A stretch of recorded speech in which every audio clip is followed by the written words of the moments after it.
the royal truth behind Fazza and the 60-year-old, in the quiet world behind royal walls, where whispers rise like soft desert wind. There lives a story hidden yet glowing, a truth guarded by time, a truth that many sensed, but none could ever hold in their hands. And it begins with Fazza, walking through a dawn woven from silence. He moves with the grace of a man who carries worlds inside him, a poet whose heart listens to things unseen, and long before the world knew, long before the palace woke, he felt a pull toward a soul older than his years, a soul carved by storms and shaped by patience, a woman of 60, whose presence did not shimmer with youth, yet glowed with something far deeper, a strength born from living, from losing, from loving, from carrying decades without bending. Fazza met her in a moment the world would overlook, a day when the sun did not seek approval, nor did the earth demand attention. It simply let two paths cross, and in that meeting his heart paused, as if recognizing something forgotten, returning to him like a truth buried beneath sand. She spoke little. Her eyes carried galaxies of memory. Her steps were slow, not from weakness, but from a lifetime of knowing when to stop and when to continue. Her presence was a book, and every line of her being was written with the ink of survival. The royal circle never understood, for they chase shine, but overlook depth. They look for appearance, but miss essence. And she, this 60-year-old soul, carried an essence no crown could measure. Fazza watched her from a distance, not out of fear, but out of respect, for he knew she was not a story to claim, but a truth to approach with humility.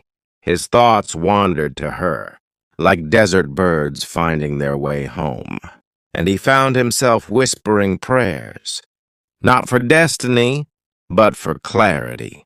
Why did his heart lean towards someone who lived so far outside the expectations the royal world built around him? Days turned to weeks, and the questions grew heavier. Yet the answer lived quietly inside him. She reminded him of someone, not a person, but a season, a time when love was pure, when words were not weapons, when the heart could choose freely, without fear of judgment. She reminded him of kindness, of wisdom, of the graceful aging, the kind the world does not celebrate, a type of beauty unseen by eyes that only look for perfection, a type of strength felt only by those who know how to listen. He watched her teach a child to read, her voice steady, her presence soft, her patience endless. And in that moment he understood. This was not about age. This was about spirit. His heart moved first, before his mind could intervene. For in her he saw a reflection of something he had lost, a gentleness he missed, a stability he longed for, a truth he needed. The palace kept whispering. The city kept imagining. The world kept wondering. Yet none saw what he saw. For he saw not the number of years, but the number of truths she carried.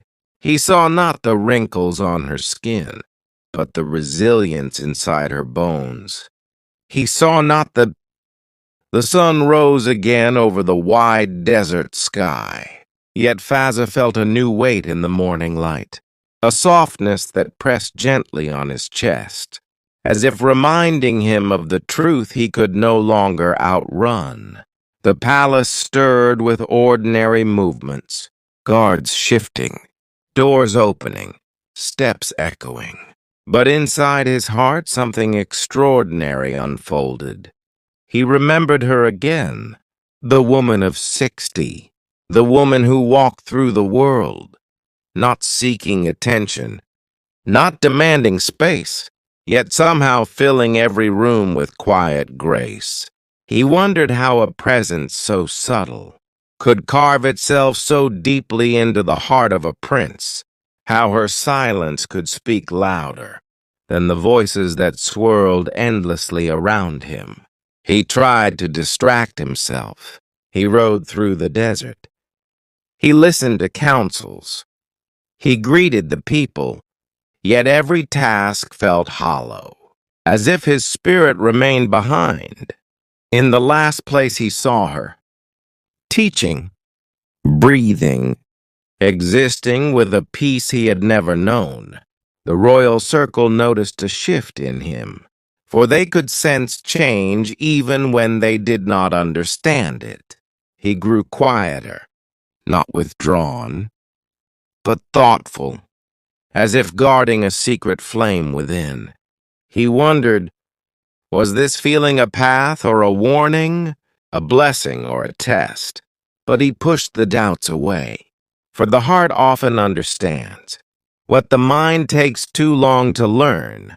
Later that week, he found himself walking toward the old courtyard, a place untouched by spectacle, a place where truth felt lighter. She was there, bent slightly over a small garden, tending to flowers that blossomed. Despite the heat, despite the dryness, despite the world, he watched her for a moment, unseen, and his heart softened. She moved with patience, as if life had taught her that everything grows in its own time, that roots matter more than petals, that beauty is not forced, but allowed. He stepped forward, and the sound of his foot on the stone made her lift her head. Her eyes met his, steady and warm, and for a moment the world paused, as if acknowledging two souls that recognized each other. She greeted him, not with awe, not with fear, but with the calm of a woman who no longer measures her worth in the opinions of others. He asked about the garden. She spoke of seasons, of growth, of storms, of renewal, and though she used simple words, he felt wisdom woven into every syllable.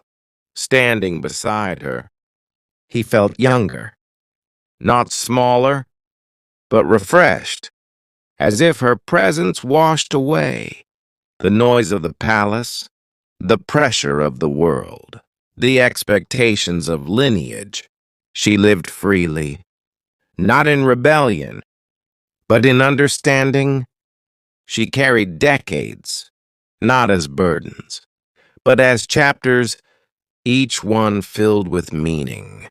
As they walked, he observed the lines on her hands, etched by years of work, of care, of loss, of giving, and he admired them as though they were poetry. The palace eyes would never understand. They measured beauty one way, they measured worth another. But Fazza knew that the truest worth is measured in the quiet strength that endures when the world looks away. As the day continued, she invited him to sit beneath a tree. The oldest. Night returned to the palace, soft and wide, like a veil drawn gently across the sky, and Fazza walked through its stillness, with a heart no longer willing to hide. The truth inside him had grown, rooted itself, and now it pressed forward, seeking breath, seeking space, seeking life. He reached his room, but sleep refused to come. Freedom and fear battled quietly, and he felt himself standing, between two worlds, one built on expectation, the other built on truth, one demanding obedience, the other offering peace. He closed his eyes, and her face appeared not as an illusion, but as a presence, calm and steady. Her eyes carried the age of storms, but also the softness of dawn. Her spirit rose in him like a tide, uncontrolled, unbidden, yet welcome. He knew the royal circle, would question, would resist, would whisper. But the heart cannot be managed like palace affairs. It cannot be ordered, nor silenced, nor shaped by fear. Morning came quietly, and with it a resolve. He would see her again, not by chance, but by choice. He walked toward the courtyard, where the air felt different, lighter, truer, and she stood beneath the ancient tree, as if waiting, yet not expecting. She looked at him with calm recognition, not claiming him, not denying him, simply seeing him in a way the world rarely did. He stepped closer, and though no words formed, something unspoken passed between them. A current, a promise, a truth. They walked slowly through the old paths, and he found courage rising in him, like a flame protected from wind. He told her of his thoughts, not fully, but enough for her to feel. The weight he carried, the pull he felt, the quiet longing that refused to fade. She listened, with patience shaped by decades. Her heart did not rush. Her spirit did not tremble. She simply existed beside him, an anchor, steady and warm. She spoke of her own life, the years that shaped her, the losses that strengthened her, the joys that softened her. She spoke with grace, with acceptance, with no need to prove, no need to impress. Her words wrapped around him, and he felt something shift. He no longer saw her as the world might see her. He no longer heard the number of years. He heard the truth of her story, and it felt like home. They reached the edge of the garden, a quiet place, where neither palace nor city noise intruded. And there he felt the pull deepen, stronger than caution, stronger than fear. He wanted to tell her what his heart had already chosen, but the moment asked for patience. The wind moved gently, the leaves trembled softly, and he understood some truths speak best when allowed to rise slowly.